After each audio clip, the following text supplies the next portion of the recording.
நவகிரகத்தால் ஆளக்கூடிய ராசிகளில் இந்த கடகம் ராசி 4வது ராசியாக வருது. நீங்கள் பாருங்கள், சந்திர பகவானை ராசி அதிபதியாக கொண்டவங்க. பெரும்பாலும் எல்லா விஷயத்துலையுமே நீதி நேர்மைக்கு கட்டுப்பட்டவங்களாக இருப்பீங்க.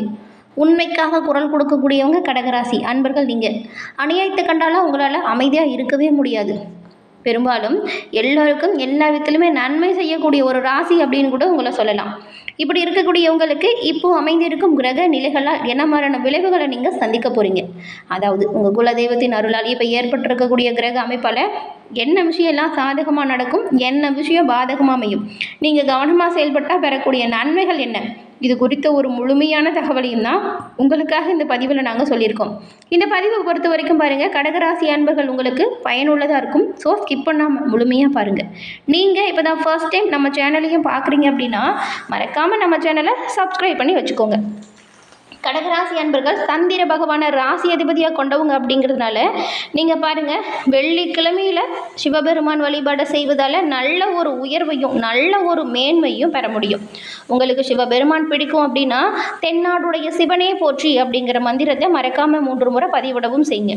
அப்படி செய்யும்போது கூட உங்கள் ஆள் மனதில் ஒரு பிரார்த்தனையை நினச்சிக்கிட்டு செய்யுங்க. அந்த விஷயம் விரைவில் நடக்கும், நன்மை உங்களை வந்து சேரும். எல்லா வகையிலுமே சிறப்பான முன்னேற்றம் பெற சிவபெருமான் கட்டாயம் உங்களுக்கு உறுதுணையாக இருப்பார். எல்லா விஷயமே நல்லதாக இறைவனின் அருளால் உங்களுக்கு கிடைக்கும். அதே போல் உங்கள் ஜாதக கணிப்பை நீங்கள் எளிய முறையில் தெரிஞ்சுக்கணும், சுய ஜாதகத்தில் இருக்கக்கூடிய அமைப்பால் என்ன விளைவுகளை நீங்கள் சந்திக்க போகிறீங்க அப்படிங்கிறதெல்லாம் முழுமையாக தெரிஞ்சுக்கணும் அப்படின்னு நினச்சா டிஸ்கிரிப்ஷனில் பாருங்கள், ஜோதிடரோட நம்பர் கொடுத்துருக்கோம். அந்த நம்பருக்கு நீங்கள் ஃபோன் பண்ணாலே போதும். எளிய முறையில் உங்கள் ஜாதக கணிப்பை நீங்கள் தெரிஞ்சுக்கலாம். எல்லா வகையிலுமே முன்னேற்றம் பெற இதுவுமே உறுதுணையாக இருக்கும். இந்த ஒரு வாய்ப்பை தவற விடாமல் பயன்படுத்திக்கோங்க, நன்மை பல சேரும். இப்போ ஏற்பட்டிருக்கக்கூடிய அமைப்பு அப்படின்னு பார்த்தா விருச்சிக ராசியில் சூரியன், சுக்கிரன், செவ்வாய் இந்த 3 கிரகத்தோட சேர்க்கையும் நடைபெறுது. அது மட்டும் இல்லாமல் முக்கிய கிரகங்களாக இருக்கக்கூடிய புதன், சுக்கிரன், சனி இந்த கிரகத்தோட மாற்றங்களும் இப்போ நடக்க போகுது. இந்த மாற்றத்தால் என்ன ஒரு அமைப்பை கடகராசி அன்பர்கள் பெற போகிறீங்க, என்ன விஷயத்தில் கவனமாக இருக்கணும், இந்த அமைப்பால் உங்களுக்கு உண்டாகக்கூடிய பலன்கள் என்ன அப்படிங்கிறத நாம் இப்போ பார்க்கலாம்.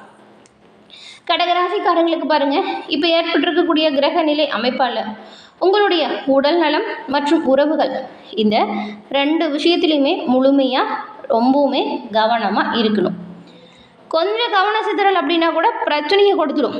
இவங்க நம்ம நண்பர்கள் தானே, இவங்க நம்ம சொந்தக்காரங்க தானே, இவங்க நம்ம குடும்பத்தை சேர்ந்தவங்க தானே அப்படிங்கிறதுக்காக அலட்சியம் மட்டும் காட்டிடாதீங்க. கவனமாக இருங்க. விளையாட்டுத்தனமாக பேசி சிக்கலில் பெரும்பாலும் மாட்டிக்காதீங்க. இந்த ஒரு பிரச்சனையை நீங்கள் கடந்த காலத்தில் நிறைய அனுபவிச்சிருப்பீங்க. ஏன்னா இது நம்ம சும்மா தான் சொன்னால் இதில் பிரச்சனை பண்ணுறாங்க அப்படின்னு நினைப்பீங்க பாருங்களேன். அந்த மாதிரி இப்போ நீங்கள் கவனம் இல்லாமல் செயல்படுத்தாதீங்க. எல்லாருக்கிட்டையுமே கொஞ்சம் இடைவெளி விட்டு இருங்க. பெரும்பாலும் இது ரொம்பவுமே நல்லது. வீட்டில் இருக்கிறவங்ககிட்டையுமே விட்டு கொடுத்து அனுசரித்து போங்க. கோபத்தை பெரும்பாலும் தவிர்த்துடுங்க. இந்த மாதம் முழுவதுமே நீங்கள் பாருங்கள், ஆன்மீகத்தில் முழுமையாக நாட்டம் செலுத்துங்க. இது உங்களுக்கு மன அமைதியும் சரி, உடல் ஒரு அமைதியுமே சொல்லும். அதிகமாக உழைப்பீங்க, ஆனால் அதற்கேற்ற பலன் கிடைக்காதது போல் இருந்திருக்கும். கடந்த காலத்தில் நிறைய பிரச்சனைகளை சந்திச்சிருப்பீங்க. மற்றவங்களுக்கு நீங்கள் சொன்ன அறிவுரையை கேட்டால் அவங்க நல்லபடியாக உயர்வுக்கு வந்திருப்பாங்க. ஆனால் அதையவே நீங்கள் உங்களோட வாழ்க்கையை செயல்படுத்தும் பொழுது எந்த ஒரு நன்மையுமே வந்திருக்காது.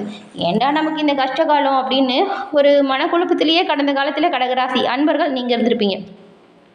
இப்போ இருக்கக்கூடிய அமைப்பு பெரும்பாலும் கடகராசி அன்பர்களுக்கு பாருங்கள், சிறப்பான உயர்வு கொடுக்கக்கூடியதாக தான் இருக்குது. அது நீங்கள் சரியாக உருவாக்கணும், அதை பயன்படுத்தணும். வரக்கூடிய வாய்ப்புகளை சரியாக பயன்படுத்துறதுனால நன்மைகளையும் நல்ல ஒரு உயர்வையும் கடகராசி அன்பர்கள் நீங்கள் பெறுவீங்க. எல்லாத்துலேயுமே நல்லது நடக்கணும் அப்படின்னா நீங்கள் முதல்ல கோபத்தை குறைச்சே ஆகணும். விட்டு கொடுத்து அனுசரித்து போகிறது ரொம்ப ரொம்ப நல்லது. அதுக்கப்புறம் தொழில் வியாபாரத்தை பொறுத்த வரைக்கும் கவனம் இல்லாமல் இருக்கக்கூடாதுங்க. எல்லா விஷயத்திலுமே நீங்கள் முன்னெச்சரிக்கையாக தான் இருக்கணும். இந்த வார தொடக்கத்தில் பருவகால மாற்றங்கள் நடக்குது இல்லையா, அதனால் வேணால் சின்ன சின்னதாக இந்த நோய் தொற்று உங்களை கொஞ்சம் அசௌகரியப்படுத்தும். இந்த சளி, காய்ச்சல் போன்ற உடல் உபாதை அவ்வப்போது வரும். அது மருத்துவர் அணுகிறதுனால உங்களை விட்டு நீங்கிடும். பெரிய அளவுக்கு உடல் உபாதைகள் எதுவும் உங்களை நெருங்காது. அதே போல் கடந்த காலத்தில் பட்ட கஷ்டங்களும் துன்பங்களும் உங்களை விட்டு தூர ஓட போகுது அப்படின்னு கூட சொல்லலாம். அதனால தான் இந்த நேரத்தில் உங்களோட கோபத்தையும் பேச்சையும் கட்டுப்பாட்டுக்குள்ளே வச்சுக்கோங்க அப்படின்னு திரும்ப திரும்ப சொல்கிறோம். பெரும்பாலும் யாரை பற்றியும் யாருக்கிட்டையும் அவதூறாக எந்த ஒரு விஷயத்தையும் சொல்லாதீங்க. உங்ககிட்ட யாராச்சும் அப்படி சொன்னால் கூட அந்த விஷயத்தை அப்படியே நிறுத்திட்டு நீங்கள் அங்கேருந்து கிளம்புறீங்க. அதுதான் ரொம்பவும் நல்லது. தவறான வார்த்தைகளை பயன்படுத்துகிறத நீங்கள் முற்றிலும் தவிர்த்தே ஆகணும். ஏன்னா இது பல ஆண்டுகளாக கட்டமைக்கப்பட்ட உறவுகளை உடைக்கக்கூடியதாகவும் சீர்குலைக்கக்கூடியதாகவும் மாற்றிடும். வெளிநாட்டில் வேலை செய்கிறவங்களுக்கெல்லாம் பாருங்கள், இப்போ ரொம்பவுமே ஒரு அமோகமான நேரம் அமைஞ்சிருக்கு. உங்களோட பிள்ளைங்க, உங்களோட சொந்தக்காரங்க யாராவது கடகராசியாக இருந்தால் பாருங்களேன், ஒரு குட் நியூஸ் உங்களுக்கு கட்டாயம் சொல்லுவாங்க. உங்களுடைய வாழ்க்கை துணையுடன் உறவுகளில் சாதாரணமாக தான் இருக்கும். ஆனால் அவ்வப்போது சின்ன சின்ன சண்டை சச்சரவுகளும் வரும். விட்டு கொடுத்து அனுசரித்து போனால் நல்லது. குடும்பத்தில் இன்பமான சூழலை நீங்கள் கட்டாயம் உருவாக்க முடியும். அது மட்டும் இல்லாமல் சில கசப்பான இனிப்பு இந்த 2 வாக்குவாதமே இருக்கும். விட்டு கொடுத்து அனுசரித்து போங்க, நன்மையை பெறலாம். திருமண வாழ்க்கை மகிழ்ச்சியாக அமையும். கண்டிப்பாக அதற்கான மாற்றங்களை நீங்கள் உருவாக்க முடியும். இந்த கடக ராசியில் இருக்கக்கூடிய உங்களுக்கு பெரும்பாலும் சாதகமான வாய்ப்புகள் தான் நிறையவே இருக்குது. அதெல்லாம் நீங்கள் சரியாக எப்படி பயன்படுத்துகிறீங்க அப்படிங்கிறதுல தான் இருக்குது. கடகராசி என்பர்கள் பெரும்பாலும் நீங்கள் முன்ன சொன்னது போல தான் சிவபெருமான மனமாற வழிபடுங்க, நன்மையை பெற முடியும். அது மட்டும் இல்லாமல் உங்கள் வீட்டு பூஜை அறையில் கூட தினம்தோறும் தீபம் ஏற்றி நீங்கள் இறைவனை மனதார வழிபட்டுட்டு உங்களோட பணிகளை செய்யுங்களேன், நன்மைகளையும் நல்ல ஒரு உயர்வையும் பெறுவீங்க. இந்த தடை தாமதம்லாம் வருது இல்லை, அதெல்லாம் உங்களை நெருங்கவே நெருங்காது. இறைவனோட அருள் உங்களுக்கு பக்கபலமாக இருக்கும். இந்த கடகராசியில் புனர்பூசம் 4ஆம் பாதம், பூசம், ஆயில்யம் இந்த 3 நட்சத்திரங்களும் இருக்குது. இந்த 3 நட்சத்திரக்காரங்களுக்கும் பாருங்கள், இப்போ ஏற்பட்டிருக்கக்கூடிய கிரகநிலை அப்படின்னு பார்த்தா ராசியில் குரு பகவான் வக்கர இயக்கத்துலேயும், தனவாக்கு குடும்பஸ்தானத்தில் கேதுவும், சுகஸ்தானத்தில் புதனும் சுக்கிரனும், பஞ்சம பூர்வ புண்ணியஸ்தானத்தில் சூரியனும் செவ்வாயும், அஷ்டமஸ்தானத்தில் சனியும் ராகுவும் இருக்கக்கூடிய ஒரு அமைப்புகளில் தான் இப்போ கிரகநிலைகள் அமைஞ்சிருக்கு. இந்த ஒரு அமைப்புமே உங்களுக்கு பாருங்கள், இந்த வாரம் எல்லா விஷயத்துலையுமே கவனமாக இருக்கணும் அப்படிங்கிற ஒரு அமைப்பு தான். இந்த வாரம் நீங்கள் வாகனத்தை பயன்படுத்துகிறீங்க அப்படின்னா கவனமாக இருக்கணும். பண தேவை ஏற்படும், அதை திறமையாக சமாளிக்கக்கூடிய ஆற்றலும் இருக்குது. தொழில் வியாபாரத்தை பொறுத்த வரைக்கும் கொஞ்சம் நெருக்கடியான சூழல் ஏற்படும். ஆனால் அதை கண்டு நீங்கள் பயப்பட தேவையில்லை. நெருக்கடியான சூழல் ஏற்பட்டாலுமே அதை சமாளிக்கக்கூடிய அளவுக்கு துணிச்சல், தைரியம் இப்போ உங்களுக்கு இருக்குது. சிறப்பாக செயல்படுவீங்க, நல்ல ஒரு உயர்வை கட்டாயம் பெறுவீங்க. செலவு விஷயத்தை பொறுத்த வரைக்கும் ஆடம்பரத்துக்கு முக்கியத்துவம் தராதீங்க, அத்தியாவசியத்துக்கு முக்கியத்துவம் கொடுங்க. அப்படி இருந்தால் கட்டாயம் நீங்கள் நன்மையை பெறுவீங்க. தொழில் வியாபாரத்தில் நெருக்கடியான சூழல் ஏற்பட்டாலும் அதை எளிமையாக கடந்து வந்துடுவீங்க. அலுவலக பணிகளில் நீங்கள் பாருங்கள், அலட்சியம் காட்டாமல் செயல்படணும். உங்களுக்கு என்ன வேலை கொடுக்குறாங்களோ அதை சரியாக செய்யுங்க.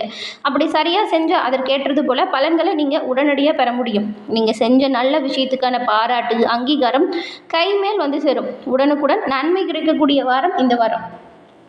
அதே போல் குடும்பத்திலையுமே உங்களால் சுமூகமான சூழ்நிலையை உருவாக்க முடியும். குடும்ப உறுப்பினர்களுக்காக சின்ன சின்ன மருத்துவ செலவு அவ்வப்போது செய்ய வேண்டியதாக இருக்கும். கணவன் மனைவி ஒருத்தருக்கு ஒருத்தர் விட்டு கொடுத்து போகிறது நல்லது. பிள்ளைங்களை அவங்களோட போக்கில் விட்டு பிடிக்கிறது ரொம்பவும் நல்லது. கோவப்படாதீங்க, கடுமையாக நடந்துக்காதீங்க. பெண்களை பொறுத்த வரைக்கும் மற்றவங்களால ஏற்படும் தொல்லைகளில் சிக்கிக்காமல் இருக்கணும் அப்படின்னா கவனமாக இருங்க.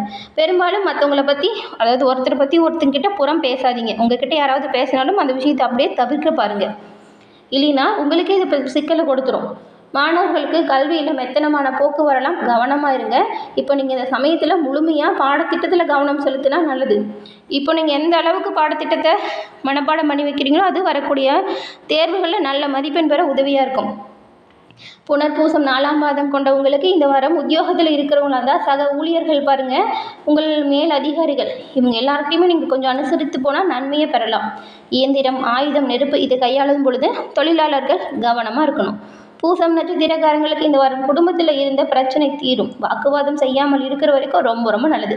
கணவன் மனைவிக்கிடையே கருத்து வேற்றுமை வரலாம், விட்டு கொடுத்து செல்வது நல்லது. சிலர்லாம் வேலை விஷயமா குடும்பத்தை விட்டு பிரிந்து வெளியில் தங்குற மாதிரியான சூழல் இப்போ உருவாகும். ஆயில்யம் நட்சத்திரக்காரங்களுக்கு இந்த வாரம் வீண் அலைச்சல், வேலைப்பொழு இது 2மே இருக்கும்.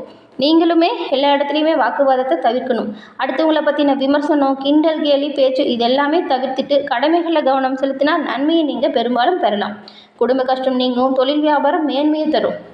இந்த வாரம் வரக்கூடிய அனைத்து வித பிரச்சனைகளும் தீரணும் அப்படின்னா அருள்மிகு ஆதிபராசக்தி அன்னையை நீங்கள் வெள்ளிக்கிழமையில் தரிசனம் செய்து வருவதால் ஆரோக்கியத்திலையுமே நல்ல ஒரு உயர்வை பெறலாம். எதிர்பார்த்த காரியம் தாமதம் இல்லாமல் சிறப்பாக முடியும். நல்ல பலன்கள் அன்னையின் அருளால் உங்களுக்கு கிடைக்கும். ஆதிபராசக்தியின் அருளால் கடகராசி அன்பர்கள் இந்த முன்னேற்றங்கள் அனைத்தையும் பெற்று சிறப்புடன் வாழ வாழ்த்துக்களையும் உங்களுக்காக அன்னையிடம் நாங்கள் பிரார்த்தனையும் செஞ்சுக்கிறோம். என கடகராசி அன்பர்களே, இந்த பதிவு நீங்கள் பயன்பெறும் வகையில் அமைஞ்சிருக்கும்னு நினைக்கிறோம். பதிவு பிடிச்சிருந்தால் லைக் பண்ணுங்கள். உங்களுடைய நண்பர்கள் குடும்ப உறுப்பினர்கள் கடகம் ராசியாக இருந்தால் அவங்களுக்குமே இந்த பதிவை ஷேர் பண்ணுங்கள். நீங்கள் இப்போ தான் ஃபர்ஸ்ட் டைம் நம்ம சேனலை பார்க்குறீங்க அப்படின்னா மறக்காமல் நம்ம சேனலை சப்ஸ்கிரைப் பண்ணி வச்சு கூட வரது இல்லையா பெல் ஐக்கான் அதை கிளிக் பண்ணி வச்சுக்கோங்க. அப்போ தான் நாங்கள் போடுற பதிவுகள் ஒவ்வொன்றுமே நோட்டிஃபிகேஷன் மூலம் உங்களை வந்து அடையும் அப்படிங்கிறத தெரிவிச்சுக்கிறோம். தொடர்ந்து பார்த்தமைக்கு நன்றி நேயர்களே. நன்றி, வணக்கம்.